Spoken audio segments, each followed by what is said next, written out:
everyone, and welcome to SCV Means Business, the podcast where we meet the leaders of great companies who are making a difference in their community.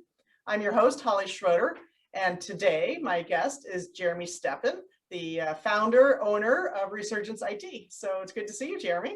How are you doing today? Great to see you, Holly. Yeah, we're doing great. Great. Well, first, why don't we just start by you explaining a little bit about Resurgence IT and what you do and how you came to have this company. Sounds good. Well, how we came is a long story, so we'll start with just what we do. We're a full-service IT provider. Managed services is what we provide in the world for all businesses, and we've got a range of businesses we support from the onesie-twosie smaller clients all the way up through 150 plus endpoints.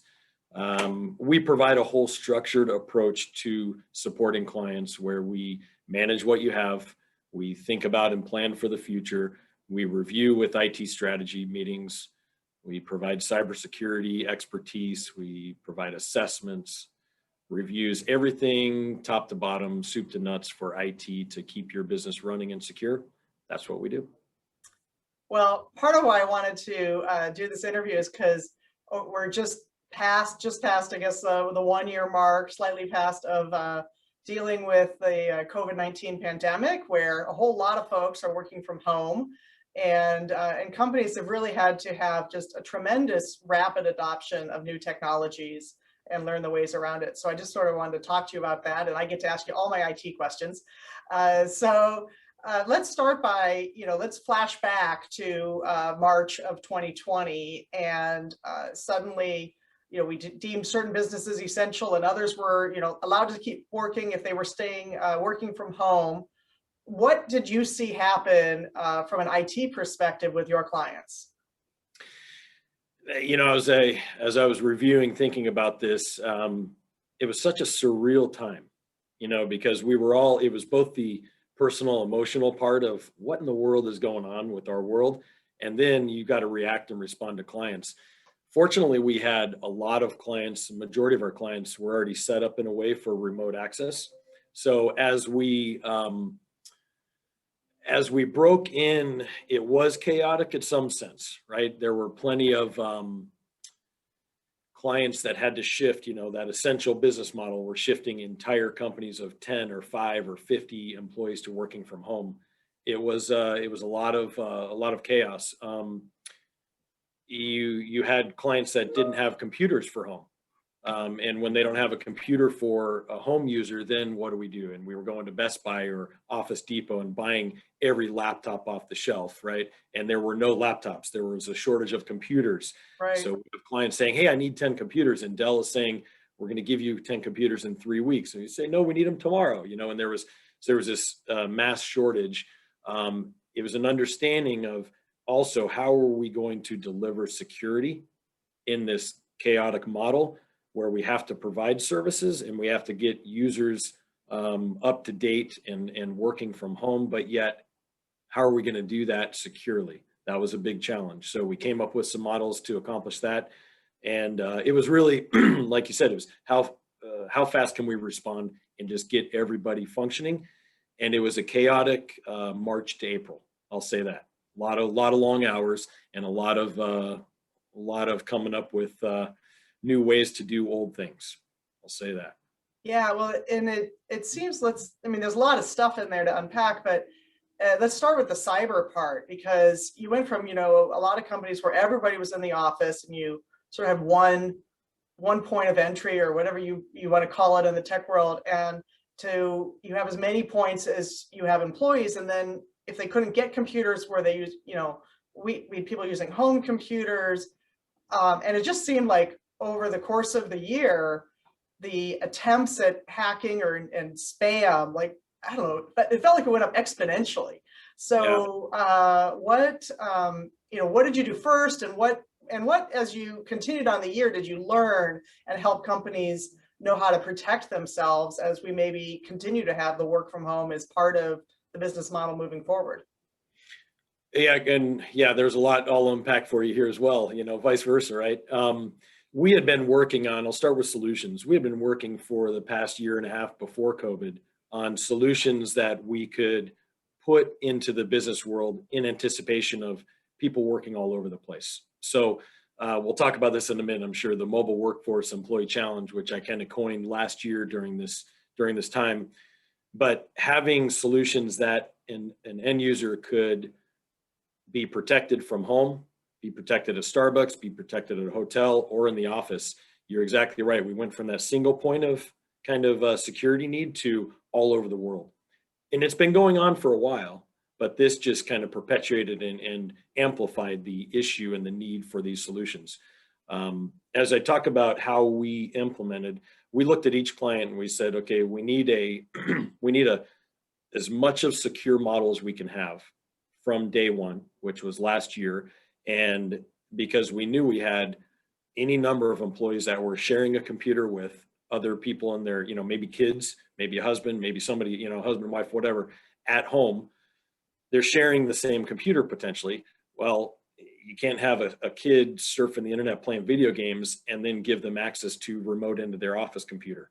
That's a recipe for disaster. So we came up with some models where we would create a separate user account. We would do some different security there. A few of our clients would, actually most of our clients would take our antivirus solution as well as our web protection solution and put that on the home computers. It kind of became a mandate in some cases because while we need to provide access, we can't open you up for security risk, and everybody understands that more and more every day. So it was kind of a year as we went through, from March until even today, where we were presenting to our clients this stuff you've heard about all these years and all this. We know that there's hacking and ransomware going on all over the place. This is real, this is super real, and it's becoming more and more. So it's been a good year to catch up on some of those things in a sense, as well as educate clients to really understand this is no longer a low level budgetary line item. This has to become at the forefront, because you could lose your business. You could literally lose your business overnight by one of these guys if you're not doing things properly. And did the amount of hacking and cyber attacks increase over it, or did the sophistication increase, or do we just hear about it more because we're distributed? And of course, you had the big attack, that affected the federal government. And so, is it we're hearing more about it, or is it actually increasing in terms of your experience over your career? Well, I think, I think it did increase for sure. We were pretty solid with keeping away the compromises. There were a lot of phishing. Phishing emails is predominantly where these cyber attacks are coming from. So that did increase. And one of the we're big into Office 365. So when we look at last year and we look at the progression of security that Microsoft was putting out, their model for us and how we deliver kind of back-end security for our clients, I think it probably changed 5 times. So we were learning so many new things as Microsoft was delivering it, so we could be protecting from phishing attacks and geo-based attacks, international attacks, all these things, multi-factor authentication, big, call them buzzwords in the IT world, where we were bobbing and weaving as we learned these enhancements, then changes, then different enhancements, and that happened all year. It was crazy. Yeah. And it seems like the phishing attacks continue to, and you talked about how you were learning, the new back end. Businesses were also learning new front ends. I mean, right. People are learning new software, and we obviously learned a lot about video conferencing and collaboration software, things that maybe certain companies had played with, but they suddenly became mainstream. And were there risks with that? And what was it like to support companies as they were going through the fire hose of learning how to use these new tools? I think the risks weren't as big as what we had. I mean, everybody heard of the Zoom bombing and all that stuff. That was the big thing in the beginning. And that was easy to mitigate. Hey, put a password on your Zoom, when you send it out, and do some basic checking in of people when they connect. So those were pretty easy. What we saw was Microsoft Teams has been out for a long time, but we saw Microsoft look at this and say, okay, I don't know how many developers they put on it. They might have put on 100,000 developers, but they started proactively, very quickly developing to match what Zoom was doing.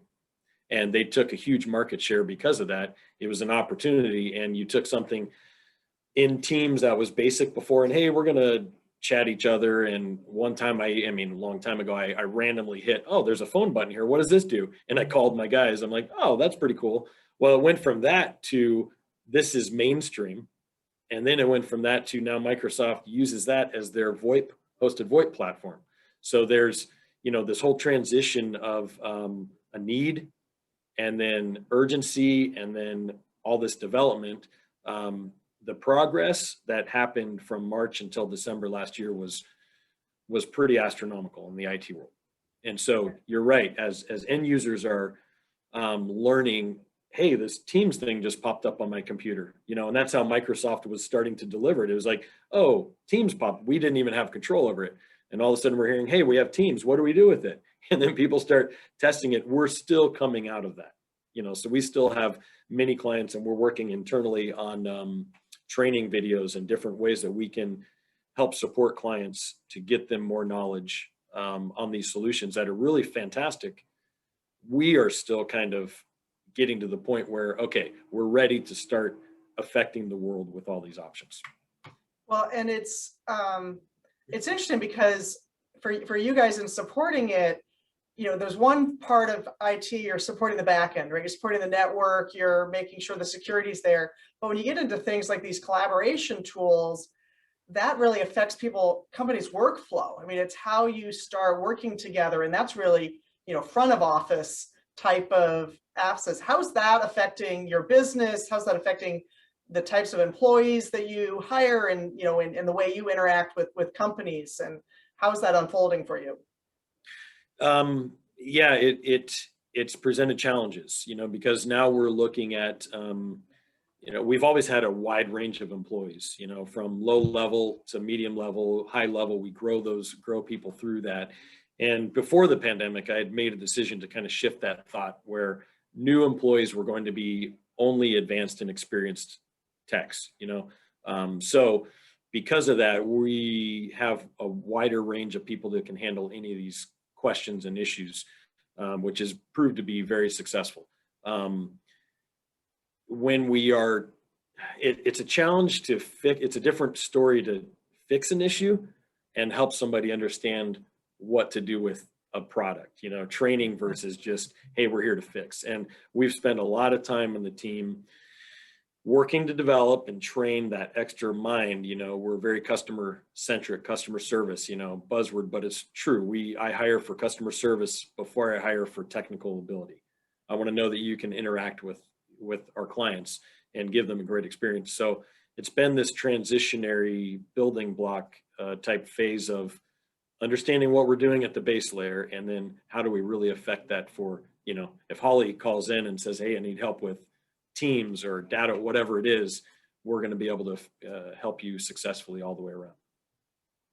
So you mentioned a moment ago, some of the new tools around like two-factor authentication and passwords, and I got to say, I understand the security, but some of it are like a total pet peeve, right? Because there's so many passwords now. Everything is a password. Everything's got its own codes of how many capitals and all of this. All right. So walk me through the best way for somebody who's trying to manage that and keep their brain intact. How do you manage all of that both securely, but so that you can still get into everything you want to get into? Well, there's two pieces. Especially you have multiple people maybe using a computer, and you can't just save stuff.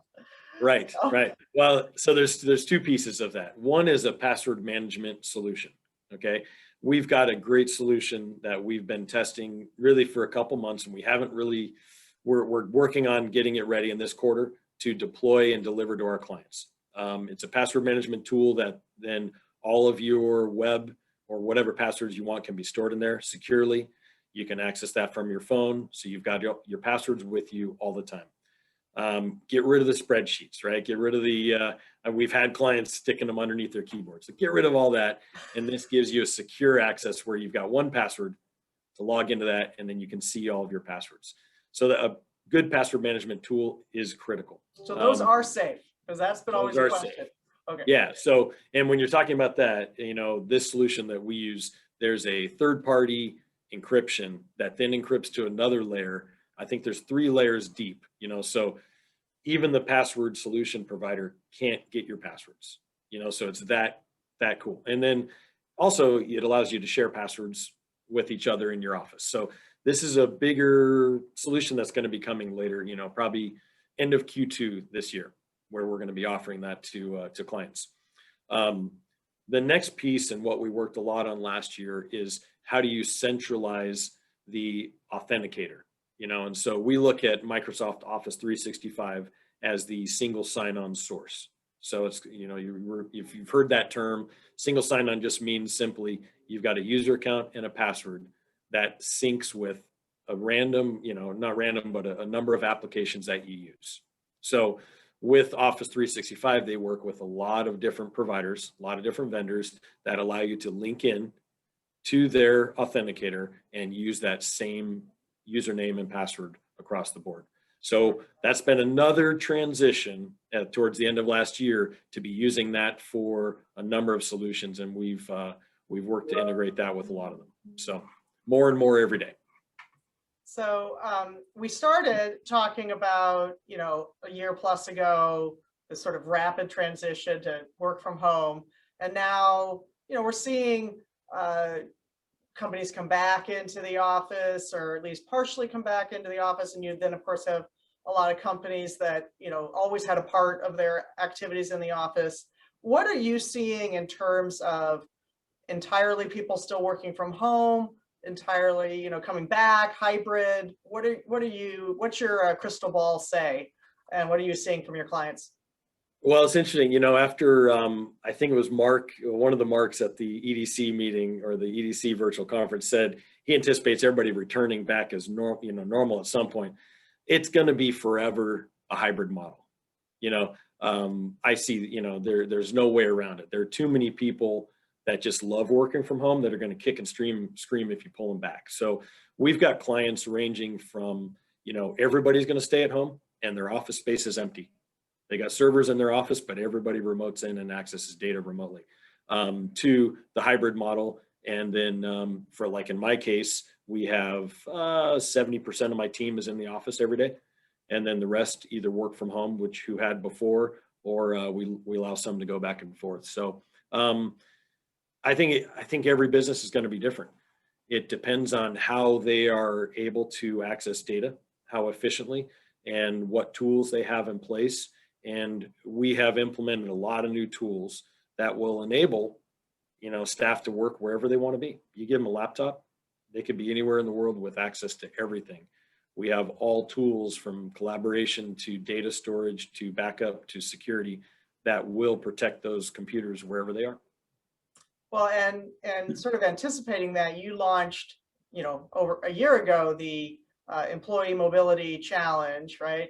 And right. So tell us what that is and how that helps companies and employees navigate this, this world that's unfolding. It's a crazy time. Yeah. When we're talking about that, we call it the Mobile Workforce Employee Challenge. And what it basically does is identifies kind of what we all know, right? There's different levels, or not levels, but different types of employees: mobile, hybrid, in office, always out there in the field. So we've taken it from that standpoint and said, you've got everybody has these types of employees, but they need access to the same data. They need to collaborate. They need email. They need security. They need protection. All those, they need backup. We've taken it and said, okay, how do we accommodate any type of business, whether you're a hybrid business, meaning you have people in the office and remote, or all remote, or all in the office. And we've taken it and broken it down by what type of employee. And then we put solutions in that accommodate all of it. Now the way we've designed our solutions is they really do accommodate every user. So you don't have to get one set of solutions for the remote people, versus the office. Everything can be tied together.